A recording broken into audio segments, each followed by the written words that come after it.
నమస్కారం మ్యామ్. నమస్తే అమ్మ. రీసెంట్‌గా యూఎస్‌లో ఒకతను తన భార్యను చంపి ఇండియాలో ఉన్నటువంటి ప్రియురాలికి తన భార్యను చంపిన వీడియోలు పంపించడం జరిగింది. అంటే అక్కడికి వెళ్ళి ఇక్కడ ఏవైతే మనం ఇండియాలో గూడా ఇలాంటి విపరీతంగా చూస్తూ వస్తున్నాం. అక్కడికెళ్ళిన ఇండియన్స్ గూడా ఇదే పని జేస్తూ ఉన్నారు. అంటే వీటిని అన్నిటిని ఎలా చూడొచ్చు? చెప్తున్నాను కదా, వీళ్ళకి ఒకళ్ళని చూసి ఒకళ్ళకి అంటూ అది ఇదంతా లవ్. హ్మ్. లవ్ నిజంగా అక్కడ లవ్వే ఉండదమ్మా. హ్మ్. అదేంటో అంతే, కావాలనుకుంటారు ఒక వ్యక్తిని. ఆ వ్యక్తి కోసం ఏమైనా చేస్తారు. అది హ్మ్. కూడా ఎంతవరకు?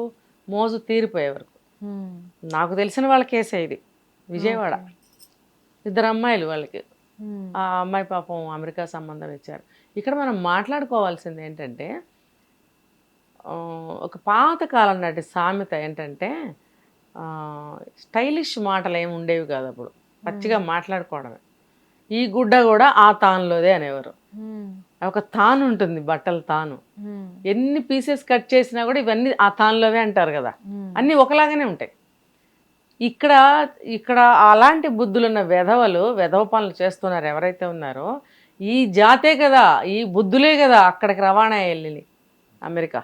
హ్మ్. ఇక్కడున్న బుద్ధులు అక్కడికి కూడా రవాణా చేసుకున్నారు. అంటే ఆ బుద్ధులు ఎక్కడికి పోతాయి? హ్మ్.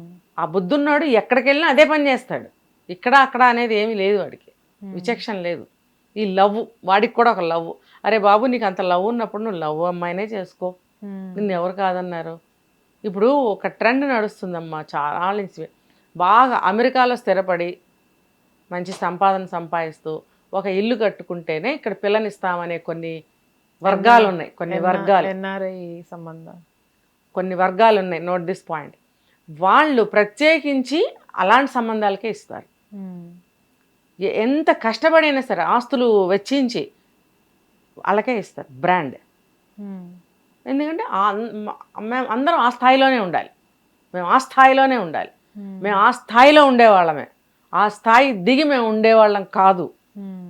ఇటువంటి అభిప్రాయాలు పాతుకుపోయిన కొన్ని ఉన్నాయి. హ్మ్.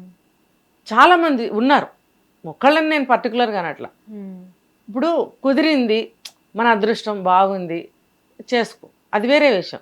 కానీ 6 నూరైనా కష్టపడి కింద మీద పడి చేస్తారే, వాళ్ళ గురించి నేను మాట్లాడుతున్నా. అంటే చాలా వరకు ఇక్కడ నుంచి వెళ్ళేవారు. ఈ మధ్య కాలంలో చూస్తే చాలా అక్కడికి వెళ్లి స్టూడెంట్స్‌గా ఉన్న వాళ్ళు గూడా చాలామంది ఇలాంటి కేసులలో ఇరుక్కుంటున్నారు.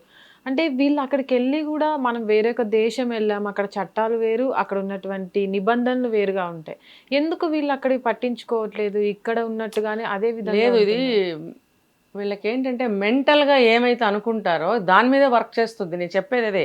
ఇప్పుడు ఇంతంత కట్నాలు ఇచ్చి అమెరికా సంబంధం చేయటం వల్ల, ఇది అరేంజ్డ్ మ్యారేజ్ గుర్తుపెట్టుకో. హ్మ్. అరేంజ్డ్ మ్యారేజ్ ఇది. ఇంత ఖర్చు పెట్టి ఒక అమ్మాయిని అమెరికా ఇస్తే చాలా సంతోషంగా, చాలా గ్రేట్గా బాగుంటుంది. హ్మ్. సంఘంలో ఒక కుటుంబాల్లో ఒక బ్రాండ్ బాగుంటుంది. కానీ ఇప్పుడు ఏమవుతుందంటే ఆ రోజులు వేరు. హ్మ్.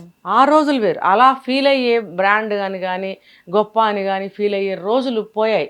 ఇప్పుడు అందరి మనస్తత్వాలు ఒకలాగానే ఉన్నాయి. అందరూ వెర్రి చేష్టలు ఒకలాగానే ఉన్నాయి. హ్మ్. ఇప్పుడు లవ్ లవ్ లవ్ అని పడుతున్నారు కదా. అసలు నన్ను అడిగితే అరేంజ్డ్ మ్యారేజ్ చేయటం మానేయండి. హ్మ్. మానేయండి. ఎందుకంటే లవ్ మ్యారేజ్ చేసుకున్నారనుకో, ఇష్టమైన రోజులు ఉంటారు, పోతారు, తర్వాత విడిపోతారు. అవును. నష్టం ఏమీ లేదు. ఎందుకంటే మనం పట్టుకుని లాగినంత వరకు వాళ్ళేం కాపురం చేయరు. మాకు వద్దంటే వద్దు, డివోర్స్ అయిపోతారు, లేకపోతే సపరేట్ అయిపోతారు. ఇప్పుడు ఉంటున్నారు కదా, హ్మ్. లివ్ ఇన్ రిలేషన్షిప్ అంటున్నారు, కో లివింగ్ అంటున్నారు, రకరకాల పేర్లు. ఏ పేరు పెట్టుకున్నా సరే వాళ్ళకి నచ్చినన్ని రోజులే ఉంటారు. హ్మ్. తర్వాత నువ్వెవరో నేనెవరో. ఇదేంటంటే వేరే కంట్రీస్లో, చాలా కంట్రీస్లో ఉన్న రూల్ అనుకోవచ్చు, వాళ్ళ పద్ధతి అనుకోవచ్చు, ఏదైనా కావచ్చు. అది మన ఇండియాలో కూడా పాకేసింది. హ్మ్. పాకేస్తే ఏమవుతుందంటే, ఇప్పుడు మనకి మన మనకి అలవాటైన పని ఒకటి ఉంటుంది, వాళ్ళకి అలవాటైన పనులు కొన్ని ఉంటాయి. వాళ్ళకి కొన్ని వేల సంవత్సరాలు అనాదిగా వస్తున్న ఆచారం వాళ్ళది. మనకి కొత్తగా అలవాటు చేసుకుంటే ఇది దరిద్రం ఇలా ఉంటుంది. హ్మ్. ఎలా చేయాలో అర్థం కాదు, దిగుతారు, తర్వాత ఏం చేయాలో అర్థం కాదు, నాశనం అయిపోతుంది అక్కడ ఆ విషయం. నువ్వు లవ్ చేస్తున్నావు, లవ్ మ్యారేజ్ చేసుకుని సరిగ్గా అమ్మాయితో కాపురం చేయలేకపోతున్నావు. అరేంజ్డ్ మ్యారేజ్ చేసుకుంటున్నావు, అక్కడ ఆ అమ్మాయితో సరిగ్గా కాపురం చేయలేకపోతున్నావు. ఎందుకంటే నీకు ఒక లవ్ ఉంటుంది, అమ్మాయికైనా అబ్బాయికైనా, ఇద్దరికి ఒక లవ్ ఏడుస్తుంది అక్కడ. ఒక లవ్ ఏడ్చినప్పుడు ఈ చేసుకున్న అమ్మాయితో నువ్వు ఉండలేవు. హ్మ్. దీంతో ఏం చేస్తున్నారంటే, తీసేస్తే పోలా. అవును. అదేదో ఒక అడ్డు తొలగించి. ఒక అల్మారాలో నుంచి ఒక వస్తువు తీసి బయట పారేసినట్ట, ఒక జీవి, ఒక మనిషి, ఒక భార్య ఎన్నో వెచ్చించి నిన్ను పెళ్లి చేసుకున్న వ్యక్తి, ఉమ్, ఒక కుటుంబ పరువు, 2 కుటుంబాల ఒక మనస్పర్ధలు ఎన్ని ఉంటాయి ఇందులో. ఇవన్నీ ఆలోచించి చావరా వీళ్ళు? ఉమ్, చావరు. వాడికి ఇండియాలో ఒక లవ్ ఉన్నప్పుడు వాడి వయసు అంతా కలిపితే 27-28 ఏళ్ళు లేవు. ఇంతంత పోకడలా? మీ వయసులు ఎంత, మీ అనుభవాలు ఎంత, జీవితం అంటే ఏంటో తెలుసా? పరువు ప్రతిష్ట, పెద్దలు, ఆస్తి విలువలు, ఆస్తులు సంపాదించడం, దేని విలువైనా మీకు తెలుసా? ఇప్పుడు కూడా నేను చెప్తున్నా, అమెరికా వెళ్ళు, నువ్వు ఇంకొక దగ్గరికి వెళ్ళు, ఎన్ని లక్షలైనా సంపాదించు, కానీ ఆ రూపాయి విలువ వాడికి తెలియదు. ఉమ్. అలాంటి వాళ్ళకి తెలియదు. అందులో ఈ ఇన్సిడెంట్లు చూసినప్పుడు ఎక్కువగా చూస్తే ఎవరైతే పెళ్లి చేసుకుంటారు అరేంజ్ మ్యారేజ్ అప్పుడున్న కుటుంబం చూపెట్టింది ఆ కట్నాలు కావచ్చు కానుకలు కావచ్చు ఒక ప్రెస్టేజ్ కోసం చేసుకుంటూ ఉంటారు. గర్ల్ ఫ్రెండ్ ఇలాగే ఉంటుంది. చేసుకున్న తర్వాత భార్యతో అంటే కొంచెం దూరం పెరగగానే ఏదైతే గర్ల్ ఫ్రెండ్ మళ్ళీ లైఫ్ లోకి తీసుకొచ్చుకుంటారు. అంటే ఇక్కడ నష్టపోయేది పెళ్లి చేసుకున్న యువతి. అవును. అంటే ఎందుకు మళ్ళీ వీటన్నిటిని ఇలా చేస్తున్నారు అనుకోవచ్చు? వాడికి ఏం నొప్పి? వాడికి నొప్పి ఏంటి? ఇప్పుడు ఇందాక మనం షాబాద్ కేసు కూడా మాట్లాడుకున్నాం. వాడికి కావాలనుకునేది దక్కనప్పుడు అడ్డం తీసేశాడు వాళ్ళందరినీ, భార్యని, పిల్లల్ని, ఎవరైతే అమ్మాయిని ఇష్టపడ్డాడో ఆ అమ్మాయిని మొత్తం అందరినీ చంపుకుంటూ వెళ్ళాడుగా. అక్కడ ఏం రాక్షసత్వం అనమాట. నాకు కావాల్సింది నాకు దక్కాల్సిందే, లేకపోతే తీసేస్తాను. ఇది వాడి యొక్క ఆలోచన. ఇప్పుడు కూడా ఈ అబ్బాయి కూడా ఇక్కడ అమ్మాయి నీకు ఉన్నప్పుడు నువ్వు పెద్దలకు ఎందుకు చెప్పవు? అంటే ఏంటంటే ఇక్కడ అమ్మాయిని పెళ్లి చేసుకుంటే వీసాలు అవన్నీ ప్రాబ్లమ్స్ వస్తాయి. జెన్యున్గా ఒక మ్యారేజ్ చేసుకోవాలి. చేసుకున్న తర్వాత అక్కడ మెల్లమెల్లగా తప్పించాలి అమ్మాయిని, లేకపోతే మెల్లిగా ఏదైనా గొడవలు స్టార్ట్ అవుతాయి. ఆ అమ్మాయి మెల్లగా వాళ్ళ అమ్మ వాళ్ళకి ఏదైనా చెప్పొచ్చు. మెల్లగా స్టార్ట్ అవుతాయి. ఇవన్నీ స్టార్ట్ అయినప్పుడు వాడికి భయం వేస్తుంది, ఏం చేయాలో అర్థం కాదు. ఇంకా కేసు ఏమన్నా క్రిటికల్ అవుతుందా, నాకేమన్నా ప్రాబ్లం అవుతుందా అనుకున్నప్పుడు నాకున్న తెలివితేటలన్నీ ఉపయోగించి ఆ అమ్మాయిని ఏదో విధంగా చంపేస్తే, అమ్మ నేను చేసిన దానికి ఏం సాక్ష్యాలు లేవు, కానీ పట్టుకోలేరు అని అనుకున్నాడు వాడు. ఇప్పుడు భూమి మీద ఏ చిన్న తప్పు పొరపాటు జరిగినా ఇమ్మీడియట్గా పట్టుకుంటారు. అమెరికాలో ఇంకా తేలిక, చాలా తేలిక. ఎంత ఈజీ అంటే అక్కడ డెడ్ ఈజీ, నిమిషాల మీద పట్టుకుంటారు. మరి వీడు చేసిన పని ఏంటి? ఇక్కడ ఉన్న అమ్మాయి ఉంటే కనుక, సరే నీకుతో నాకు సరిపడట్లేదు, ప్లీజ్ మనం డివోర్స్ తీసేసుకుందాం చెప్పరాదా? నీ సంస్కారం అంతా బాగుండేది అక్కడ. పెద్దవాళ్ళు చేస్తారు, సయోధ్య చేస్తారు, కౌన్సిలింగ్లు ఇప్పిస్తారు. అయినా కూడా నాకెందుకో కుదరట్లేదు, నాకెందుకో ఇష్టంగా లేదు, ప్లీజ్ వద్దండి అని చెప్పేయచ్చు. కానీ ఇలాంటి విషయాలు బయటకు వచ్చినప్పుడు పెద్దవాళ్ళ తప్పే మొదటిగా ఉంటుంది. ఎందుకంటే కొన్ని అంటే ఇక్కడ కొన్ని హయ్యర్ క్యాస్ట్లో ఉన్న పిల్లలు ఎవరైతే ఉంటారో వాళ్ళ తల్లిదండ్రులకి ఎదురు చెప్పలేరు. అంటే ప్రేమించినా సరే ప్రేమించిన ఎవరైతే కుటుంబం ఒప్పుకోరు. ఇలాంటి సిచ్యువేషన్స్లో కూడా ఇలాంటి పెళ్ళిళ్ళు జరిగి తర్వాత ఇలా చిన్న భిన్నం అయిపోయిన పరిస్థితులు కూడా చాలా మంది ఫేస్ చేస్తూ ఉంటారు. అంటే దీంట్లో ముఖ్యంగా మొదటిగా తల్లిదండ్రులు తప్పే ఉందనుకోవచ్చా? ఉంది, ఖచ్చితంగా ఉంది. ఇప్పుడు పాతకాలంలో తీసుకుంటే మన పిల్లలు మన కళ్ళ ముందే ఉండాలి అని చెప్పి అక్కడక్కడే పిల్లల్ని ఇచ్చేవారు. ఒక అరగంటలో వెళ్ళి వచ్చేవారు వాళ్ళ ఇంటికి, అంత దగ్గర సంబంధాలు. ఇంకా చెప్పాలంటే వెనక గల్లీలో, ముందు గల్లీలో, ఇంకా చెప్పాలంటే మేనరకాలు అవి ఇవి అన్నీ అక్కడక్కడక్కడే ఉండేవి. అది బెస్ట్ అనమాట. ఎందుకనంటే ఈ చావటాలు, చంపుకోవడాలు ఇప్పుడు ఎంత సర్వసామాన్యం అయిపోయింది. ఆ రోజుల్లో అసలు లేవని చెప్పుకోవాలి. అంటే అలా ఉన్న ఫ్యామిలీస్లో లేవని చెప్పుకోవాలి. ఎక్కడో ఏదో జరిగితే అవసరం లేదు, కానీ మనకి అలా ఉన్న ఫ్యామిలీస్లో లేవని చెప్పుకోవాలి. మరి సుఖంగా ఉన్నారు కదా, సంతోషంగా ఉన్నారు కదా, ఆస్తులు పెంచుకున్నారు, చక్కగా కుటుంబాల రిలేషన్స్ బాగున్నాయి, సంతోషంగా ఉన్నారు. పండగ పబ్బం వస్తే అందరూ కలుస్తారు. పిల్లలందరూ ఎంతో సంతోషంగా అమ్మమ్మ, నాయనమ్మ, మేనత్త, బాబాయ్, పిన్నులు అందరి మధ్యలో పెరిగారు. బాగుందిగా, ఆ లైఫ్ బాగుందిగా. ఎందుకు మీరు బయటకు వెళ్ళాలనుకుంటున్నారంటే అంటే మెయిన్ వచ్చేసి డబ్బు సంపాదించుకోవాలి, మనం బెటర్ లైఫ్ లీడ్ చేయాలనుకోవడంలో తప్పు లేదు. కానీ మరి పరిస్థితులు ఇలా మారిపోతున్నప్పుడు నువ్వు చెప్పినట్టు అమ్మాయిల్ని బయట ఇవ్వటం అనేది మంచిది కాదు. ఎక్కడ వాళ్ళు అక్కడ తగలబడాలి, అక్కడ వాళ్ళు అక్కడ అమెరికాలోనే తగలబడాలి. మనం తీసుకెళ్ళి ఆ అబ్బాయి అక్కడ ఉన్నాడు, మన అమ్మాయి ఇక్కడ ఉంది, కొత్తగా వీసా ప్రాబ్లమ్స్, అప్పుడు పెళ్లి చేసుకునే అమ్మాయిని డిపెండెంట్గా తీసుకెళ్ళచ్చు. ఈ అమ్మాయి తనకు తానుగా అమెరికా వెళ్ళాలంటే వెళ్ళే పరిస్థితి లేదు, ప్రస్తుతం అసలే లేదు. కాబట్టి ఆ అబ్బాయి పెళ్లి చేసుకుంటే డిపెండెంట్గా మెల్లగా తర్వాత తీసుకెళ్ళచ్చు, ఆ అవకాశం అయితే ఉంది.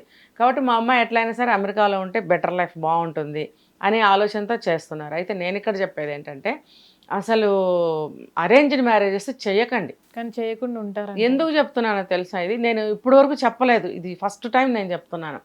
Arranged marriages చెయ్యకండి.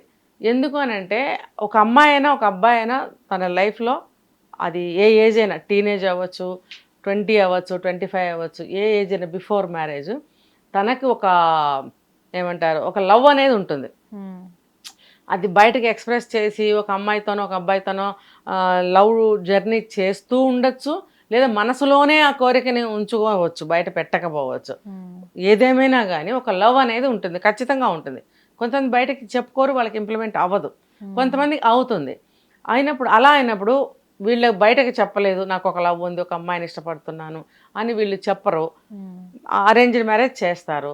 తర్వాత ఆమె ఎక్కడన్నా కనపడుతుంది, మళ్ళీ కోరికలు చిగుళ్ళు వేస్తూ ఉంటాయి. అప్పుడు వాడి మనసు ఆగదు ఇంకా, అది అమ్మాయి అయినా సరే అబ్బాయి అయినా సరే ఇద్దరు కూడా అది ఆగదు. ఆగనప్పుడు ఏమవుతుందంటే ఇలాంటి నేరాలకి పాల్పడతారు. ఎందుకంటే మనసు లాగేస్తూ ఉంటుంది, అక్కడికి లాగేస్తూ ఉంటుంది. అరే నేను మిస్ అయిన అమ్మాయి దొరికింది, నేను మిస్ అయిన అమ్మాయి నన్ను ఇష్టపడుతుంది, నన్ను మిస్ అయిన అమ్మాయి నన్ను అడుగుతోంది అని ఇంకా ఏం కనపడదు, ఏం వినపడదు, మనసు ఏం కోరుకోదు, అవే కావాలి, అదే కావాలి, అదే కావాలి, అదే కావాలి. మరి ఇక్కడ ఇంత డబ్బు తీసుకొచ్చి, ఇంత కట్నం తీసుకొచ్చి, నిన్ను నమ్ముకొని తన జీవితాన్ని అంతటిని ఒక ఒక ఖండంలో ఒక దేశంలో వదిలేసి నీ దగ్గరకు వచ్చినప్పుడు నీకు అవన్నీ గుర్తురావు, నీకు అదొక్కటే గుర్తుకొస్తుంది ఆ లవ్ అనేది. అది నీకు ఎప్పుడైనా సరే గుర్తొస్తుందని అనుకున్నప్పుడు బిఫోర్ మ్యారేజ్ నువ్వే వెళ్ళి కదిపి ఆ అమ్మాయిని నీకు ఇష్టమేనా అని అడిగి చేసుకో. లవ్ మ్యారేజెస్ చేసుకున్న వాళ్ళు చేసుకోవట్లేదా? అలా చేసుకోకుండా ఇలా బాధపడటం అవసరమా?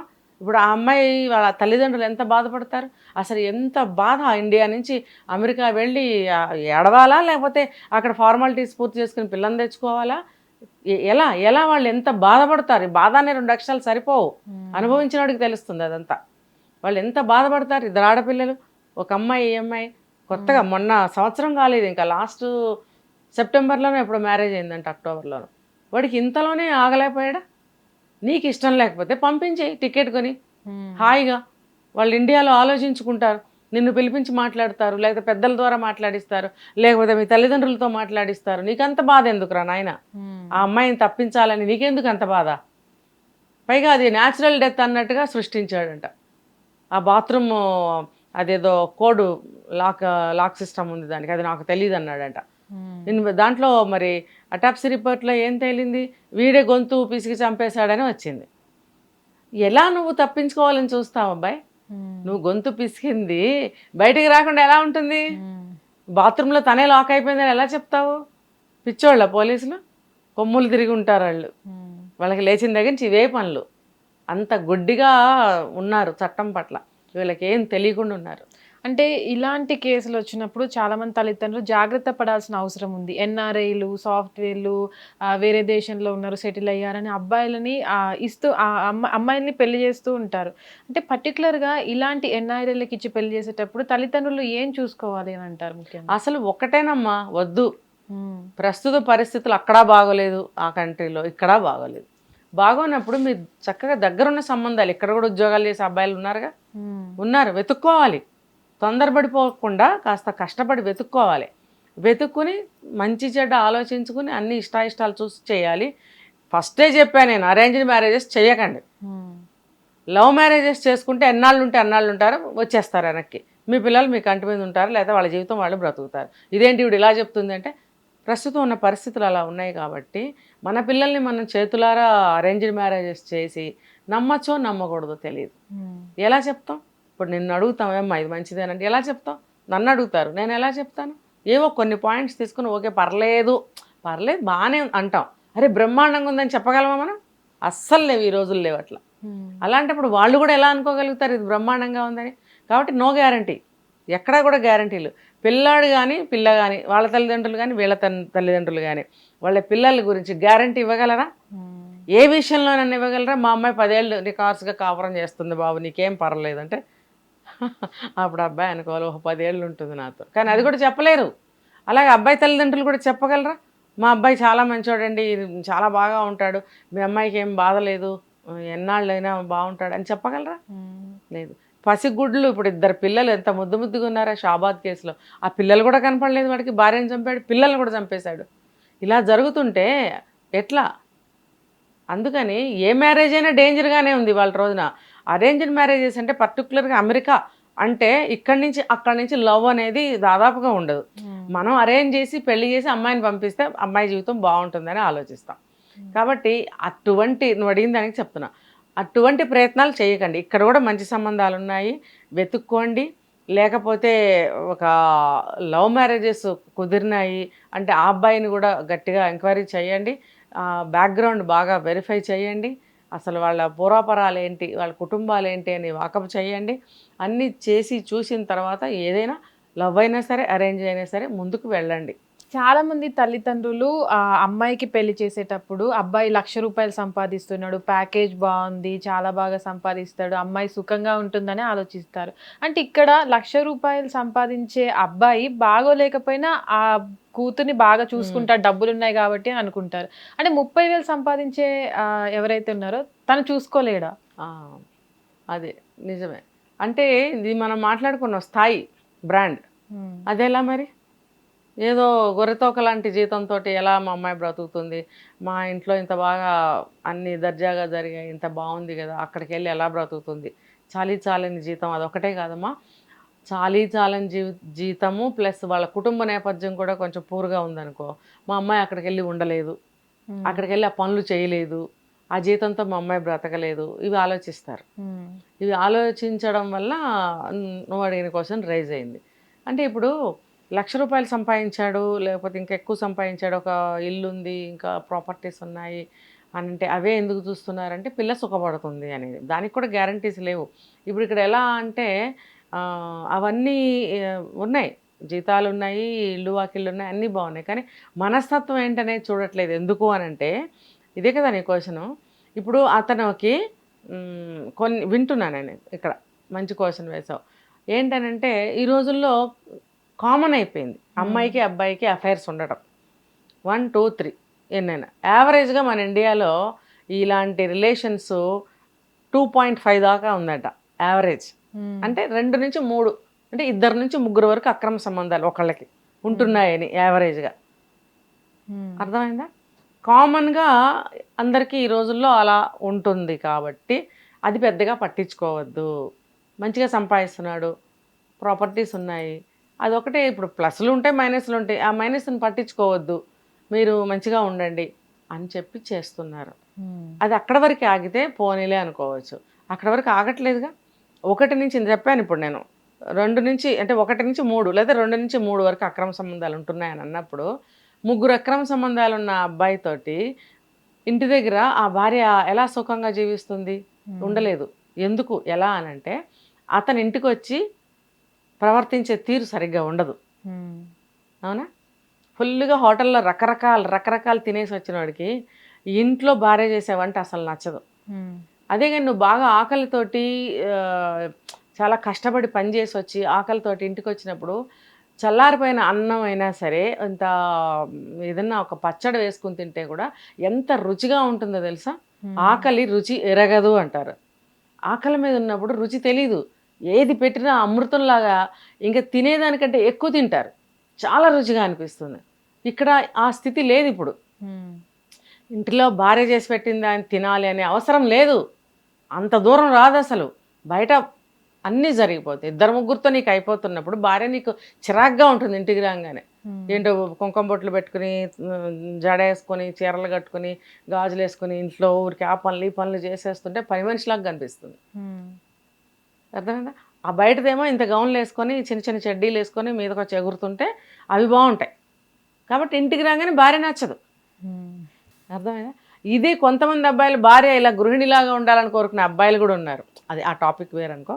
కాబట్టి ఈ సందర్భంలో ఇలాంటి వాళ్ళకి భార్యను చూస్తే ఇలా అనిపిస్తుంది. కాబట్టి ఈ అక్రమ సంబంధాలు ఇంత ఘోరంగా ఉన్నాయి కాబట్టి ఏమని అనుకుంటున్నారు జనం కొంతమంది, అందరని నేను కూడా చెప్పలేను, కామన్ అయిపోయింది కాబట్టి సర్దుకుపోమ్మా, పట్టించుకోకమ్మా, నీకు అన్నీ జరుగుతున్నాయి కదా, ఏం పట్టించుకోకలే అని అంటున్నారు. అంటే ఇలాంటి టైంలో పట్టించుకోవాలా పట్టించుకోవద్దంటారా?